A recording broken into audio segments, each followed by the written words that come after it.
So again, welcome. My name is Marcy Ravelli. I am a speech language pathologist and the committee coordinator for the AAC Learning Networks program here at the Northwest Augmentative Communication Society, or NWACS.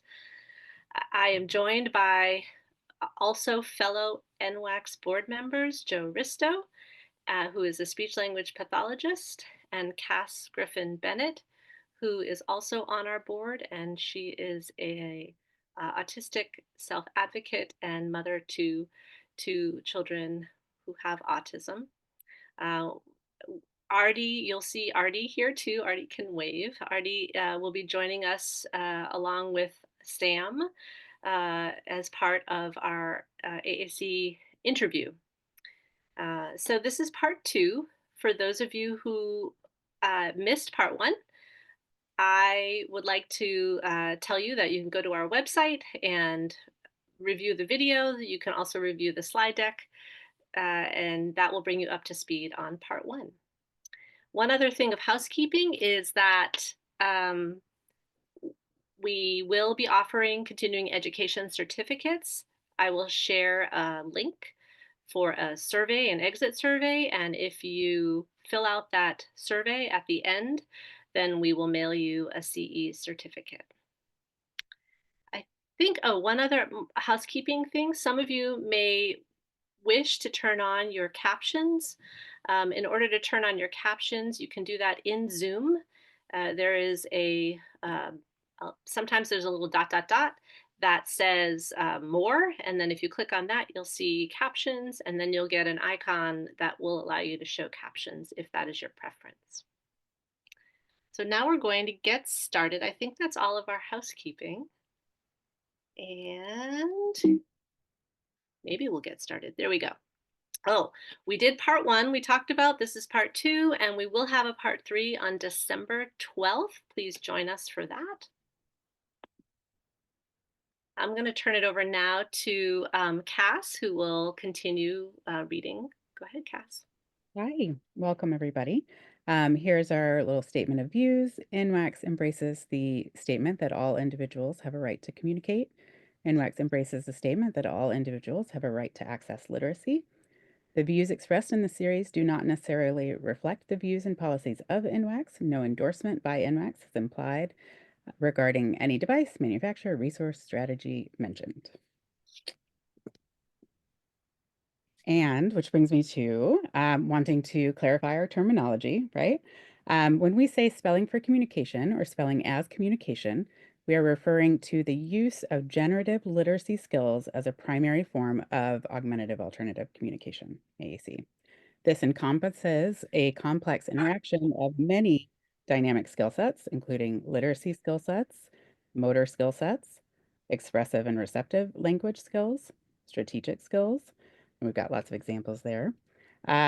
This use of generative literacy skills as a primary form of AAC may have different forms or modalities: writing, typing, keyboarding, partner-assisted scanning, use of an alternative pencil, such as an eye gaze frame, print flip chart, alphabet board, letter board, etc.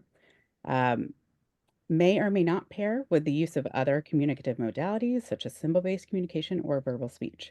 We are not referring to a specific method, intervention, or program. So if you were here last time, we had sort of a drawn out, why are we here conversation, and we're going to give sort of the highlights of that again. We are here because these conversations are already happening, with or without speech therapists.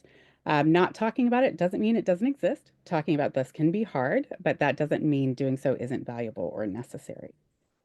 For parents and families who've seen firsthand, it is undeniable that individuals who primarily spell as a form of communication exist, and that some become independent typers. How did they learn to do that from motor, AAC, and literacy standpoints? What can we learn from their past that will help speech therapists serve clients and families better? We are committed to listening to people who should be in this conversation but are currently excluded. Nothing about us without us. We acknowledge that this is a huge topic. We cannot cover it all, even in a series. This is a fraught topic, right? We will not come to crystal clear conclusions. And in fact, that is not the point. The point is being able to have the conversations, right? We invite you to have this messy, earnest conversation with us. Please note this conversation may be triggering, especially for AAC users, but also potentially for families or for professionals who have vested interest in any one specific current narrative. Uh, and we want to say thank you. We acknowledge paths to independent and open communication vary, and we are really grateful to our guests from part one for tonight and during the rest of the series for sharing with us from wherever they are along that journey. Um, we acknowledge that we have a responsibility to be intellectually curious. We have the same Great. goals of providing more literacy and communication to those at risk of being without. Thanks. Yeah.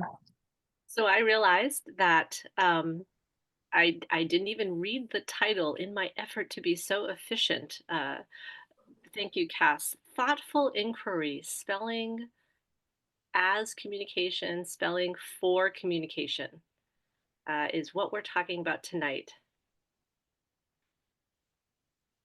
And what I wanted to do is I wanted to do a summary of part one, because for those of you who weren't, who didn't see it, there was a lot to cover, and this is the breakdown in very simple terms. What we covered in part one. We already talked about that we strongly believe we SLPs need to be able to talk about the topic of spelling as communication. We just gave you a definition of spelling as communication. We covered there are 4 types of evidence. Lab-based evidence is only one of 4 considerations. We covered that some autistic non-speakers have learned to spell through techniques such as facilitated communication, rapid prompting, spelling to communicate, speller's method, among others, and that the American Speech Language Hearing Association considers uh, these strategies as lacking in the required evidence. We covered that autistic non-speakers have become independent typers, and not all of them have used the programs listed above. Some have learned to read, write, and spell for communication in other ways. And the big question we pose is, what can we learn from their diverse experiences? Finally, we reviewed that the historic view of autism as communication, cognitive, and behavioral disability is really outdated, and that we now have the evidence to show us that sensory and motor challenges are a significant portion of the diagnosis of autism.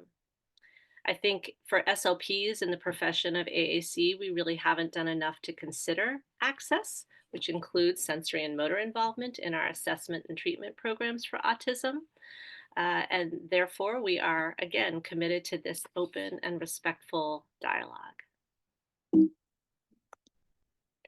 Our agenda is to go through this intro and guidelines. We'll have a portion of evidence where we're talking specifically tonight about literacy programs for non-speaking AAC users and the challenges that may show up with typical literacy instruction. Then we'll have an interview with our guests, Sam and Artie. We'll return to some evidence regarding conditions for learning, spelling intervention gaps, and some examples and take-home considerations. And then we'll end, we promise we're gonna end tonight with hopefully a full 30 minutes of discussion and sharing. And then up for discussion tonight is what we're going to do next December. And we hope that you'll chime in and not next December, next month. We hope that you'll chime in and share with us what your ideas are for December so that we continue dialoguing and learning together. These are our learning objectives: learning about literacy, learning about the challenges, a takeaway from our autistic non-speaking AAC user that might inform your clinical practice, and then characteristics of learners who are at risk of falling through current instructional gaps. Last month, we reviewed our rules of engagement. we're going to state them again tonight. We'll take steps to minimize trauma for our AAC guests, up to and including removing participants who are engaging in behaviors that constitute harassment. We are not open to critique or criticism of identities, people, or lived experiences, especially for our AAC users in this series. We are open to discussion and curiosity around these topics. And based on our feedback from last month, we will be turning off the chat during the slide portions of this evening. You may still contact the hosts or moderators directly at any time. We will have more Q&A at the end of our session, and we will prioritize the voices of AAC users. If you don't want to self-identify as such, please feel free to private message one of us, and we can support you. So I'm going to jump right into literacy. What is available for literacy instruction? And we are going to go fast. I think it's really helpful to think about a brief and very simplistic history of literacy in general. General education literacy instruction is fraught with conflict. And I remember when I was early in my career in the 90s, there was this idea of whole language approach to reading versus phonics approach to reading. And these were two opposing camps. And somebody had the brilliant idea to come along and put those two camps together, and then they called it balanced literacy. And this was the prevailing term for many years. It was supposed to combine the best of whole language and phonics, but in actuality, it didn't really do that. In actuality, more of literacy instruction in a typical general education setting was based on whole language approaches. And the statistics really bear this out. I wanted to look at phonics in particular. And it is estimated that 40% of children manage to learn to read without explicit and systematic phonics instruction. That means that 60% of children who aren't provided with that kind of explicit and systematic phonics instruction are at risk for falling behind. This is so interesting to think about because this is for typical general education um, uh, metrics. Like, this is what they've measured. But what if we were to apply this to our AAC users? And I don't know that we have this data, but we're hearing from our AAC users and our specifically our autistic AAC users that yes, indeed, some of them manage to learn to read without explicit and systematic phonics instruction. And that then means, and we don't know what percentage there are, but that then means that there are also non-speaking autistics who maybe really do need that explicit phonics instruction. And then going back to the general education stats, as of 2022, only 32% of the nation's fourth graders were at or above reading proficiency. And again, it's really just a wonder if instruction isn't happening in general education. Um, Instruction is also challenging in special education, and yeah, that's what I have to say about that. You can see I'm passionate. So now they don't use balanced literacy. Now they use a term called the science of reading. And this is the website that you can refer to. It is really taking the research from all these different areas and about how the brain learns to read.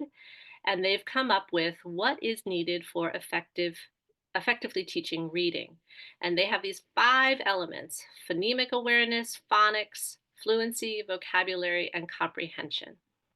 And if you want more information about that, you can go back to some of our NWACS literacy evenings that we did this past year, and you can get some definitions on that. But what I want to do right now is make a giant leap. And so I see the science of reading as being kind of the clearinghouse or the guidelines or the best practices for teaching reading to everybody. And if I jump and come with me if we jump over to Comprehensive Literacy for All, we have been talking about this book here at NWACS for this whole year.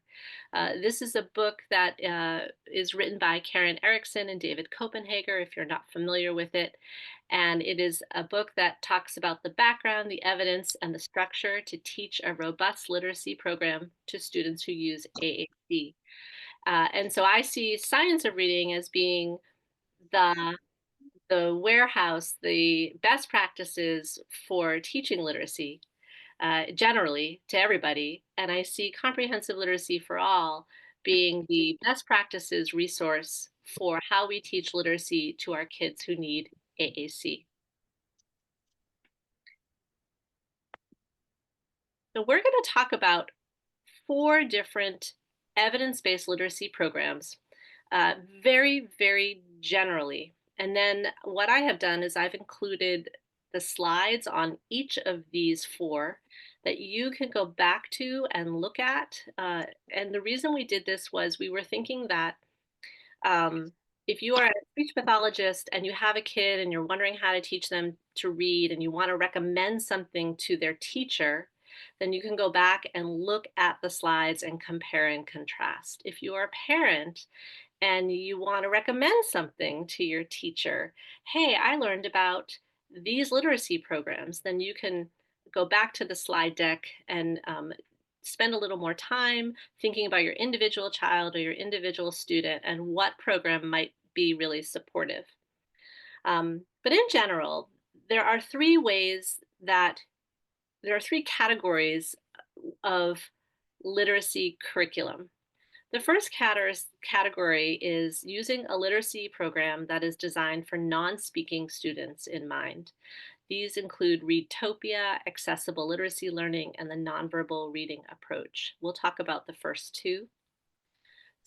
The second way to get a literacy curriculum is to adapt one that already exists in general education.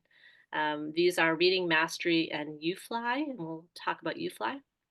And then the third avenue is to adapt a literacy program that's designed for children with disabilities, but not specifically designed for AAC.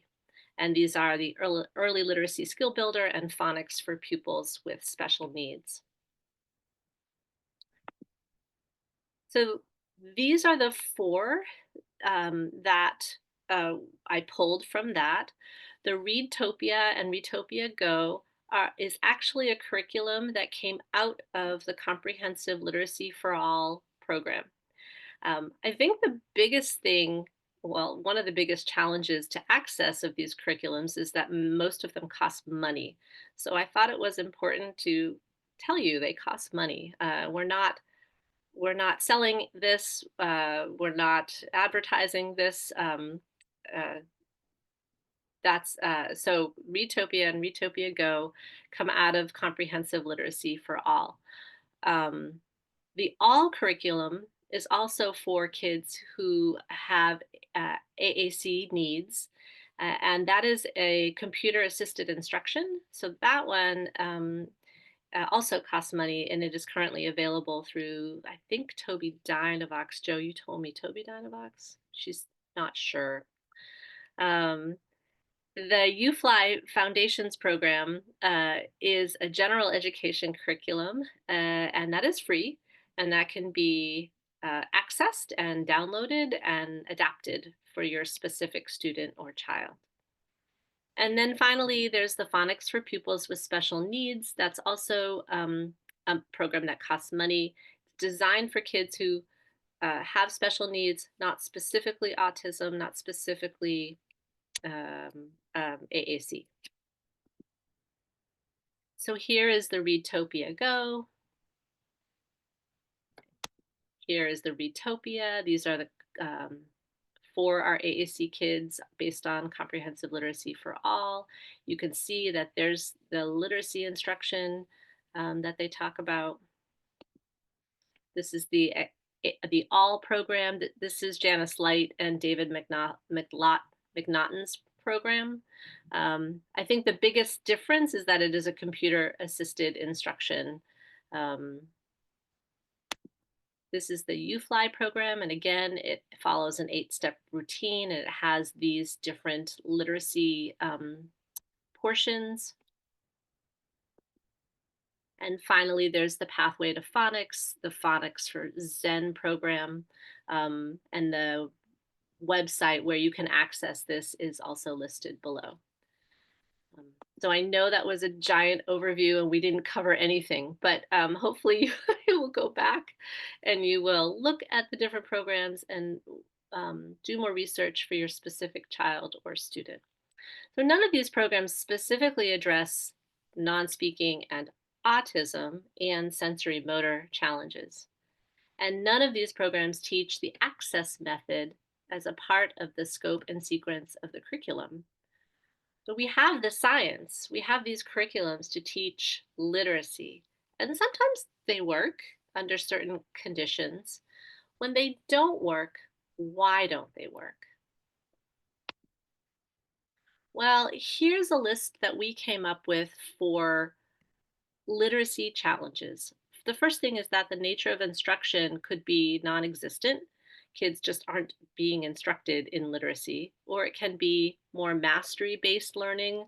I found an IEP last week sent to me that had a IEP goal of sight words, which is so limiting and doesn't teach literacy.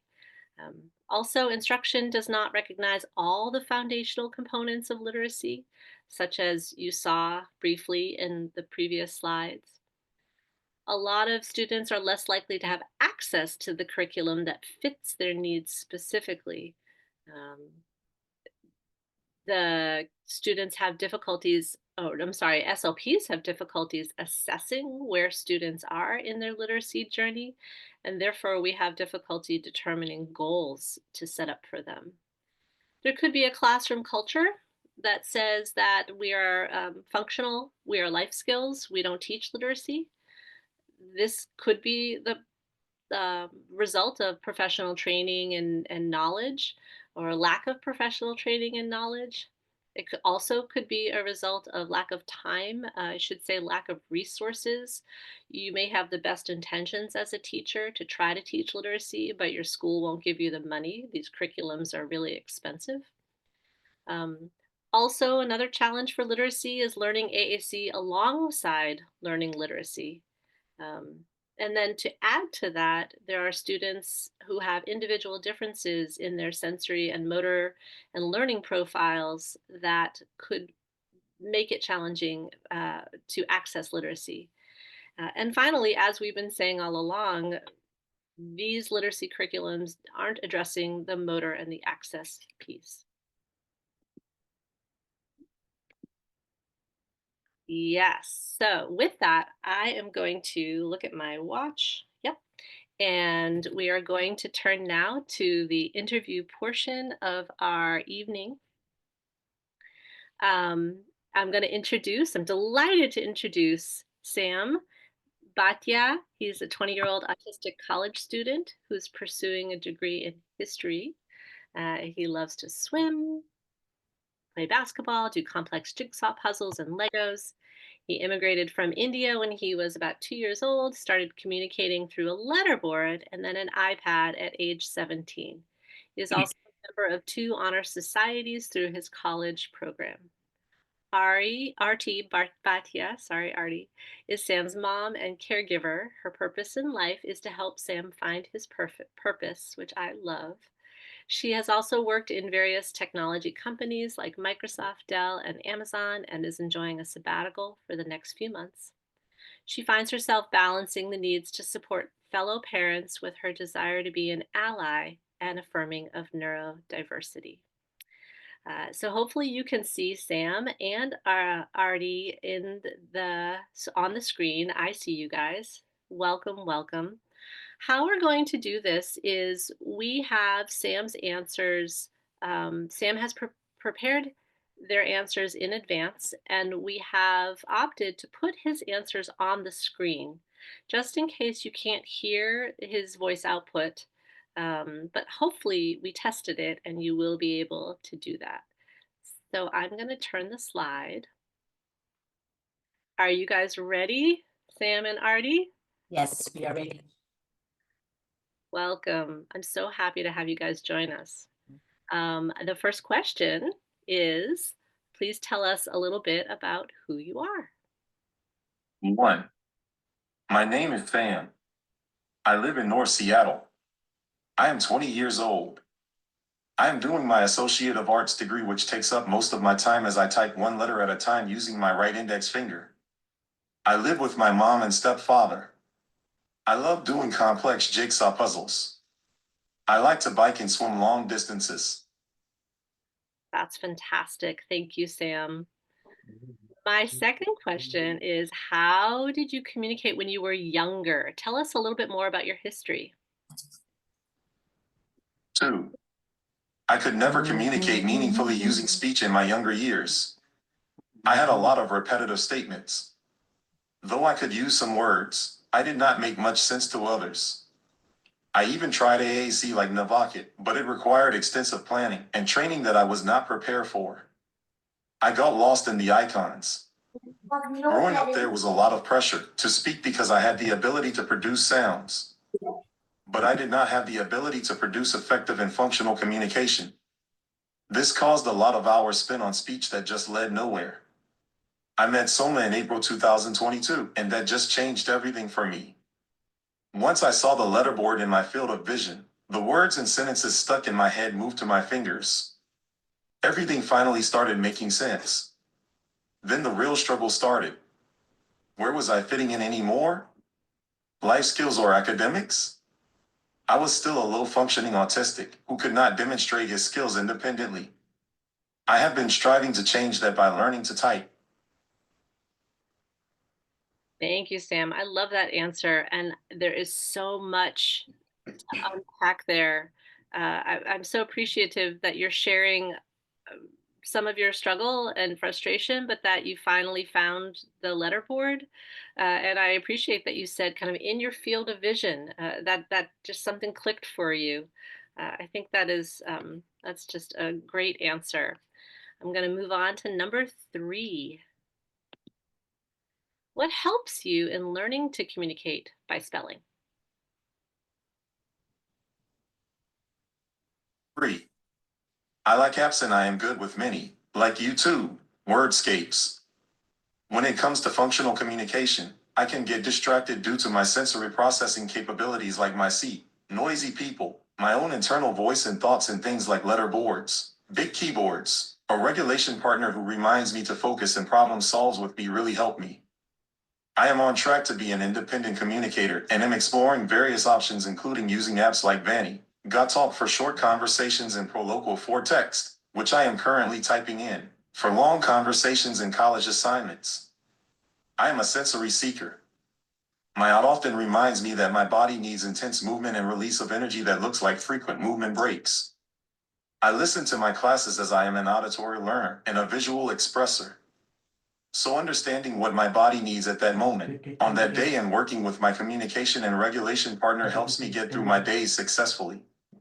I am a late riser, so I am most communicative in the evenings and study and take classes in the evenings.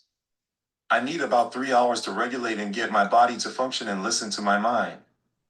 I bike, swim, swing, and run to get my kinesthetic inputs. I do jigsaw puzzles and Legos to satisfy my tactile needs. Having an amazing aunt who understands my needs and accepts my communication methods and works with me and not on me has made a huge difference. The "ought" being OT. And there was a comment in the chat, wow, and I so agree with that comment. Um, I I love that you use the term visual expressor. And if we had time, maybe some other time you can dive into that term so that I can learn more about what that means for you. I did forget to mention to the group that's listening, so just bear with me, Sam. Um, we are I believe Sam has agreed to answer a few questions following the interview. If you do have questions as we go along, you can put them in the chat, and then Sam will take a look at them and try to answer a few as we continue on in our presentation. Is that right, Sam?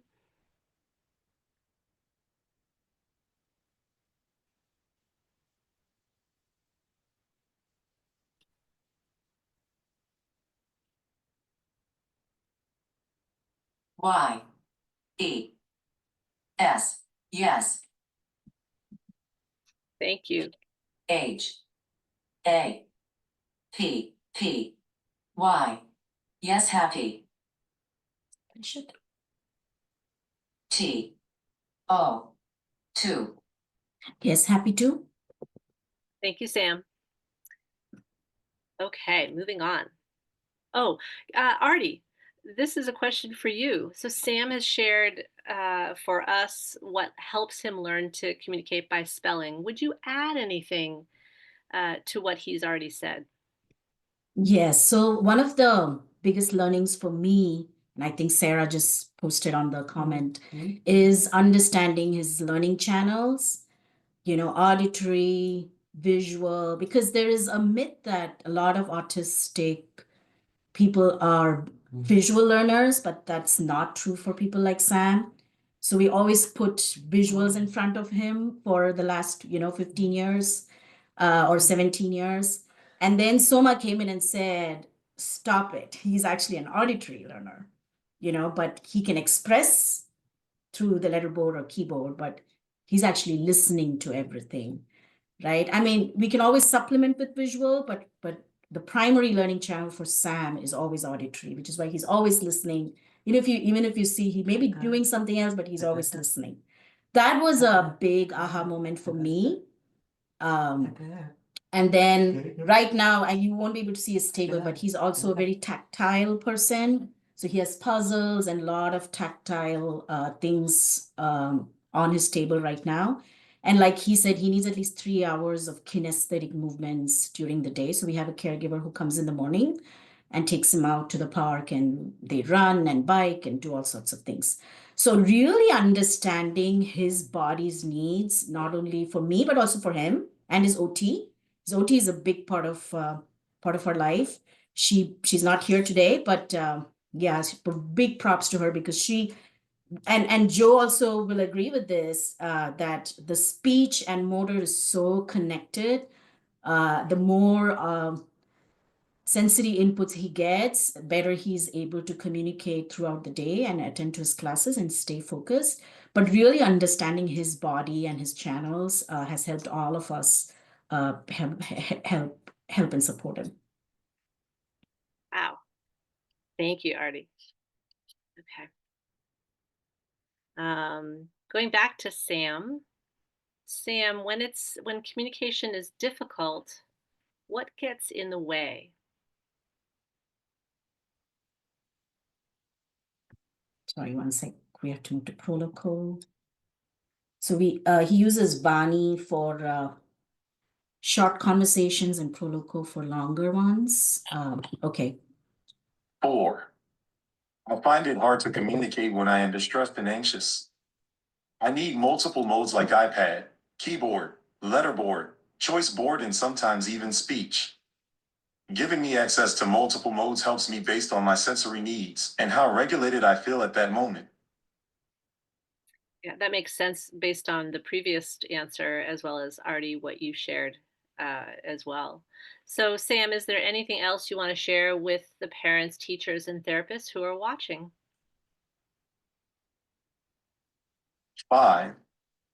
I am an autistic adult with high support needs. I am still a highly opinionated individual who started communicating at age 17. I think we need to go beyond assumptions about autism and take this opportunity to unlearn and relearn many things about us. I want people to take a moment to listen to our lived experiences and think through the words you use and how you talk about us. Nothing about us without us. Ask us. We live this every day, and non-speakers like me who found our voice later in life have seen it all. Learn about apraxia, assistive tech, both low and high tech. Meet autistics with all support needs. There is so much we don't know about autism. Let's not pretend to know it all. I am a dysregulated, anxious autistic adult with low IQ on paper. Go figure. And to my autistic friends, communication, communication, and communication. Everything else will follow. Get access to low-tech and high-tech AAC as early as possible. Work with people who presume competence. Get access to age-appropriate education so you don't play catch-up like me.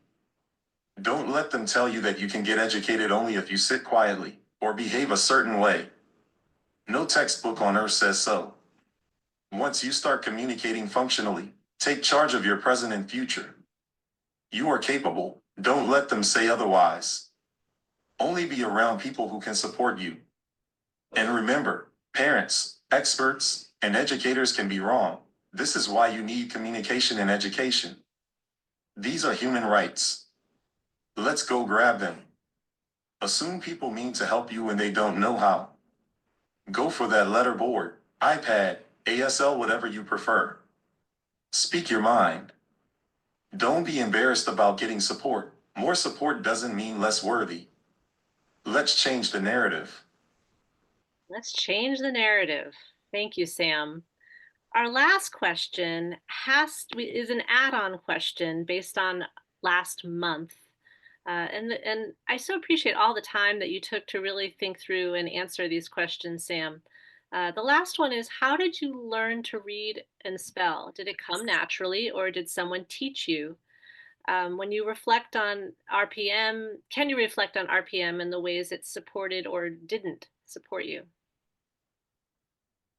6. I was always a speller.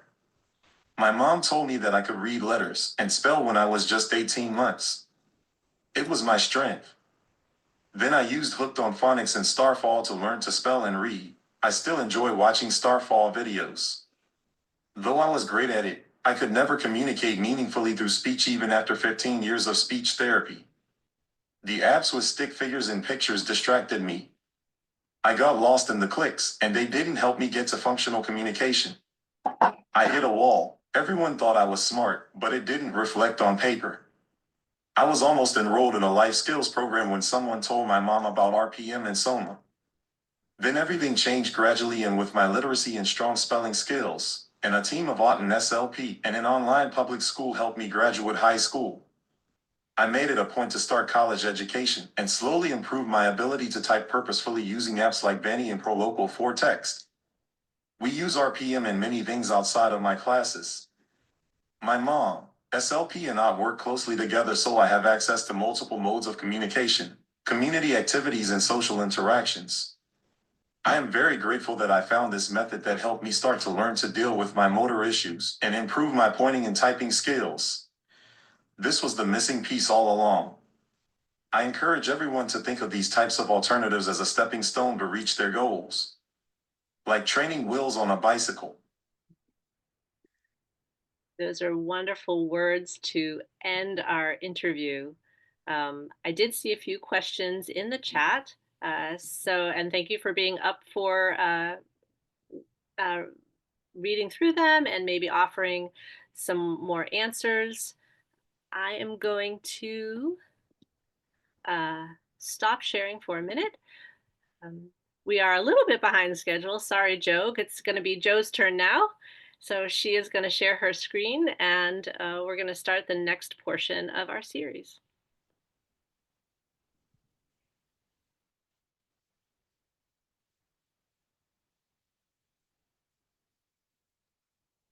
Well, I get to follow Sam, which is tough. That was amazing, Sam. Thank you so much for all of your insights.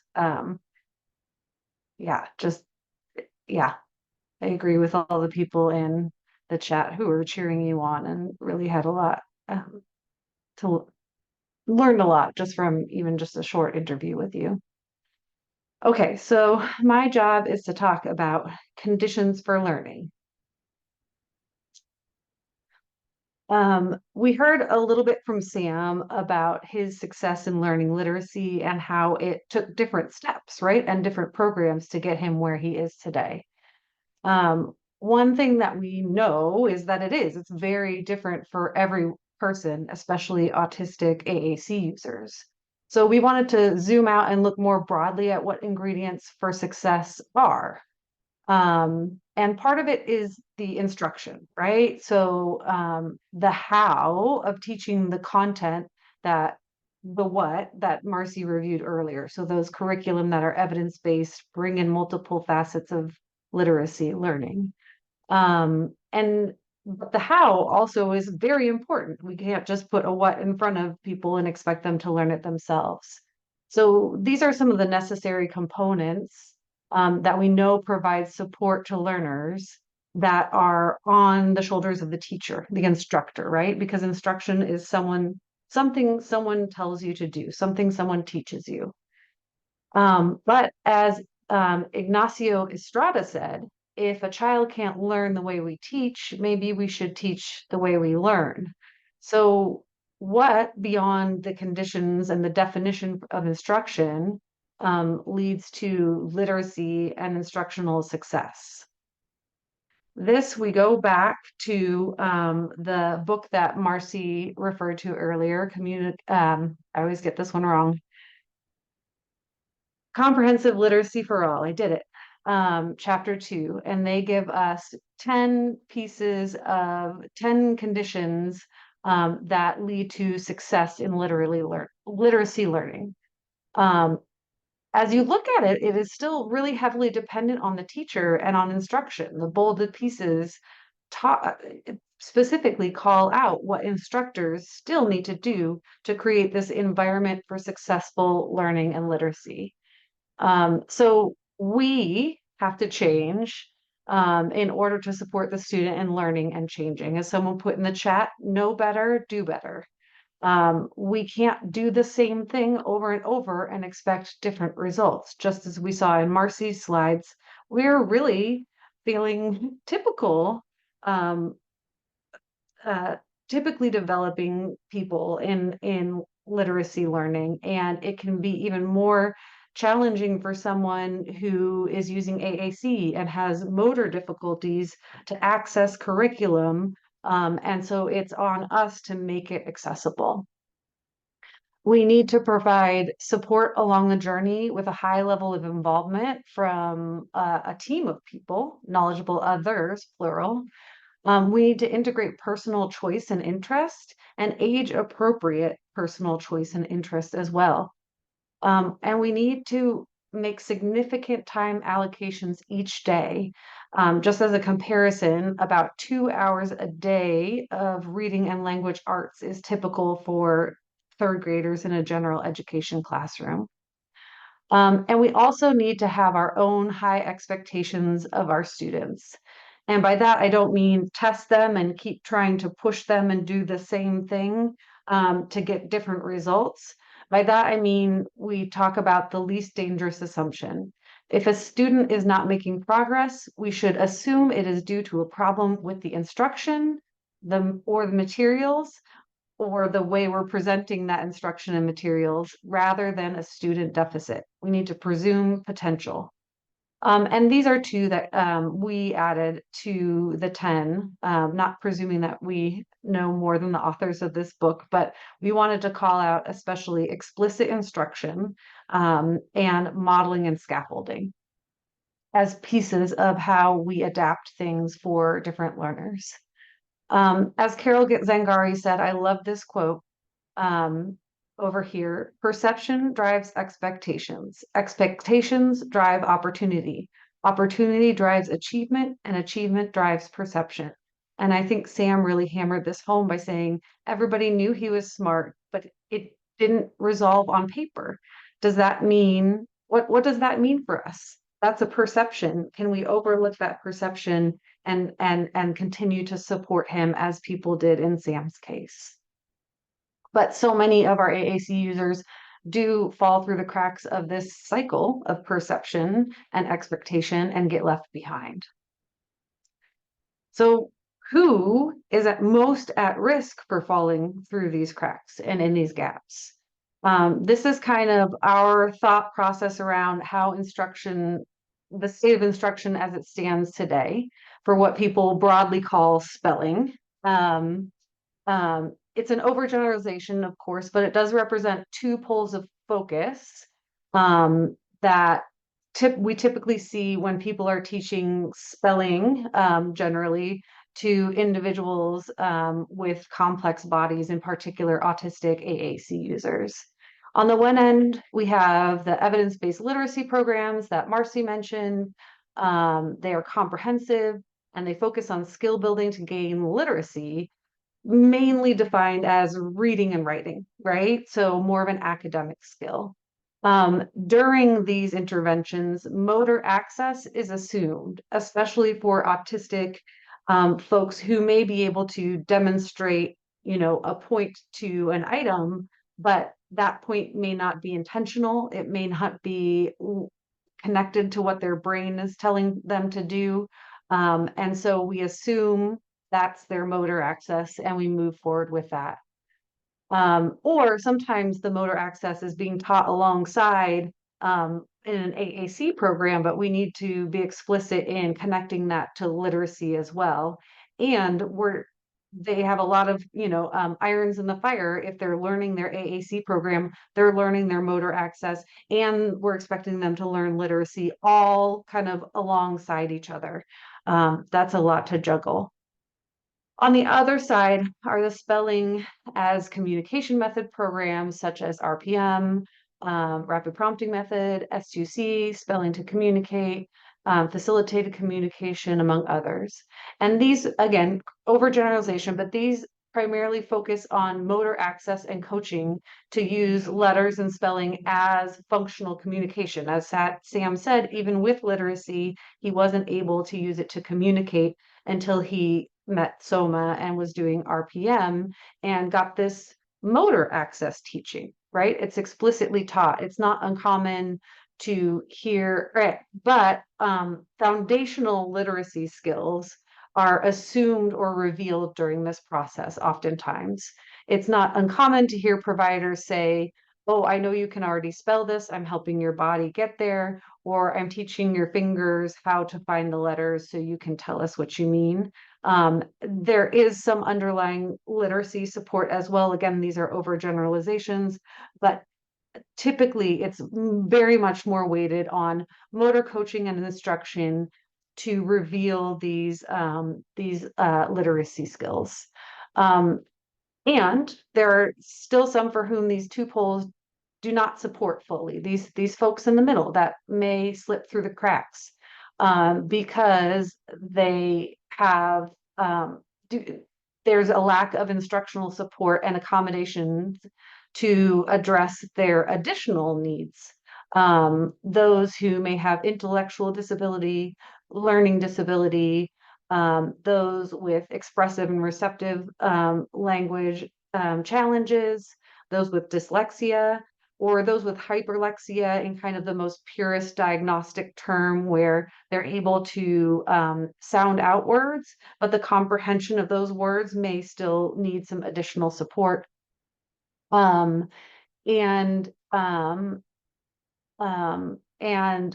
folks with other sensory motor differences such as CVI, hearing impairment, deaf blindness, etc. And stakes are very, very high here for those who need literacy support combined with motor support, especially when they're in this emergent, the beginning stages of reading and don't yet have all of those foundational literacy skills that could then be kind of revealed through more focus on motor coaching. Yes. So there are. Oh, there's someone on. I see. Okay. So what does this look like? I did want to share one clip today of kind of seeing this in action. This is a clip from Rhett University, which is an online group that supports girls that have Rett syndrome, which was previously part of the autism overall umbrella autism diagnosis, is now understood to be its own diagnosis. But much like autistic folks, people with Rett syndrome were thought to be severely cognitively impaired, but is now known to be primarily a motor disorder. And it still does, people with Rett syndrome still do share many characteristics with folks with an autism diagnosis. We're going to watch a little video here. I'm sorry, I'm going to move my screen around just a little bit because the recording is blocking my video. And I just want to kind of orient you to it first. Can people now see the video?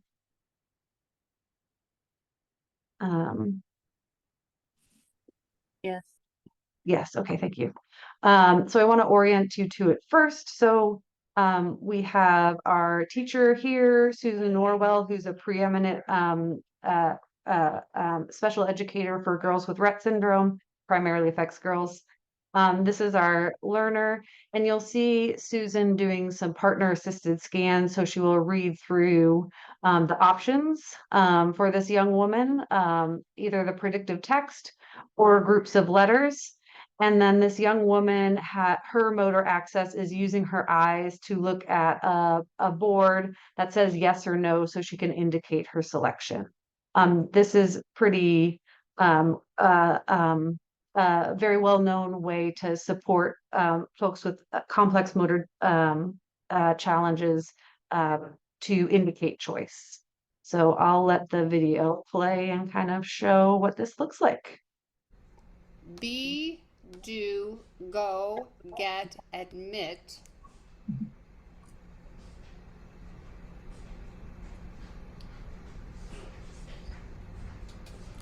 You ready, sweetie? Come on back. Come on back to the middle. They had to be, do, go, get, admit. Yes. Be, do, yes. Be. They had to be the, in, able, and seen.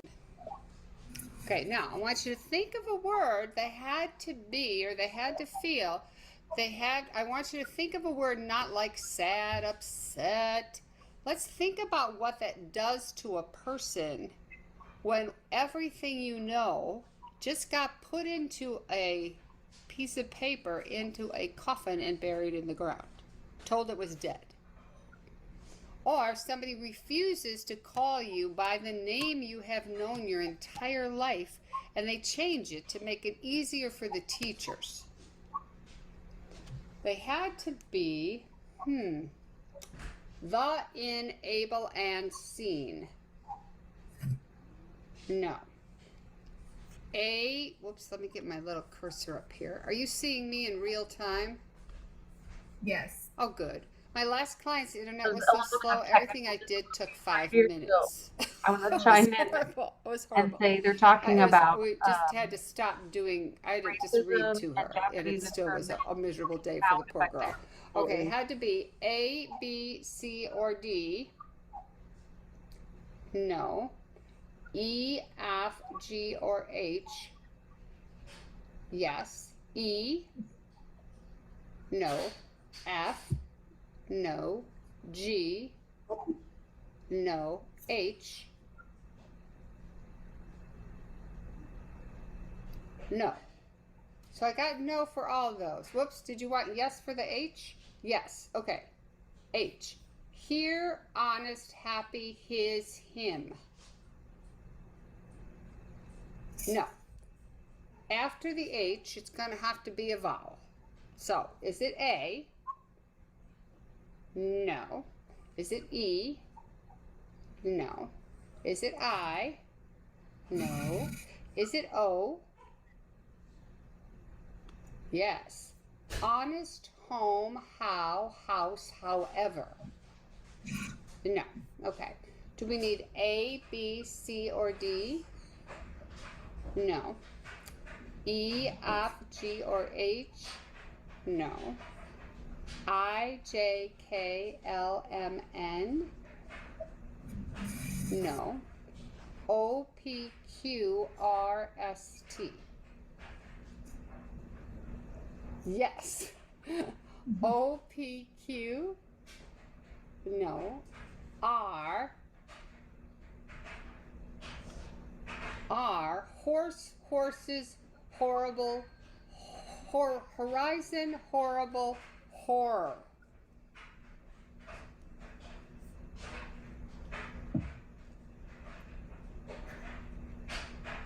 No. Do you want another R? Yes, okay. Horrible, horror, horrified, horrors, horrid. So, what do you think? Do we need horrible?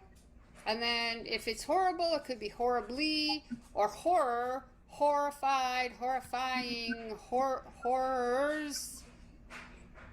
So you get to decide. Do you want a horrible, some form of horrible, some form of horror? Horror. Now that I've said it 3 times, it sounds awful. There you go. Do you want horror, horrified, horrifying? Yes. They have to be horrifying. They had to be, oh, wait a minute. They had to be horrifying. Did you want horrified, maybe?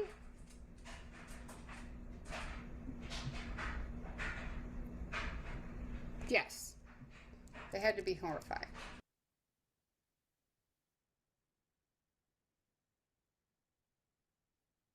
Okay. So that's what it looks like in action. It is messy. There are mistakes made, but that's what learning looks like. And you saw Susan using scaffolding tools for spelling, whether it was the predictive text or the grouping of letters. She did do some coaching for motor and eye gaze and attention when she asked the learner to come back to center and kind of reset. She also was supporting language formulation by giving options like horror, horrified, horrible, and she was really supporting that spelling success. She was helping her learner make meaning out of the answers that she was giving. We did have a second example of a progression of someone going through RPM. Unfortunately, since we do want to leave some time for not unfortunately, we're excited to leave some time for discussion and your reflections. So we're not going to include it right now, but it can be a little teaser for something that we may want to do in the next, in the December series, is go through and kind of look at some of these videos of instruction and action, and pull apart and discuss and think about what is leading to success for these folks. Okay. So take home considerations and food for thought. This is where the big ideas hopefully come together. Our field, SLPs in particular, but anyone who's working with autistic folks, is interdisciplinary. We need to pull in research from multidisciplinary bodies of evidence related to good instruction and conditions for learning, and combine it with comprehensive curriculums that address multiple things: literacy, motor access, and sensory motor supports. As Marcy said, some autistic non-speaking AAC users just know how to read. As we saw, 40% of typically developing folks don't need explicit instruction to learn how to read. But many autistic learners may need the support to learn how to read, write, and develop reliable motor access. And many likely have some challenges and some strengths, gaps, and splinter skills. Honestly, we know very little about what could be any type of predictable stage towards independence in typing, and using spelling as a communication method when all of these dynamic variable skill sets exist within the same learner. And for this population, these folks with complex learning needs, what is the progression of literacy development, language development, and related motor skills, and how do they intersect and inform each other? Is there a chicken and an egg, or are they all building together? And how do we determine goals, measure progress, scaffold instruction, modify sensory and motor support as needed to create successful situations so people can use literacy for what they need and want to use it for. And lastly, how can we expect to gain insight into these complex issues when professionals are so polarized?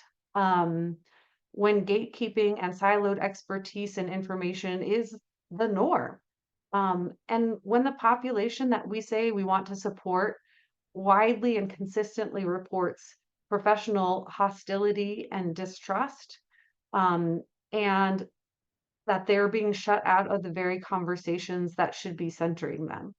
Um, this bullet point is why we started and are continuing to pour our effort and hearts into this series. Because we must be able to approach these topics with curiosity and humility in order to collaborate with our clients respectfully and thoughtfully. With that, I will turn it back over to Marcy.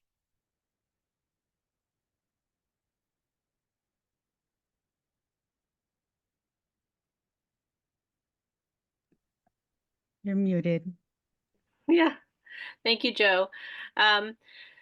So, Joe, if you could turn the pages for me, we wanted to review our rules of engagement because we're going to move now into our discussion and sharing portion. Just remember that we're here to learn from each other.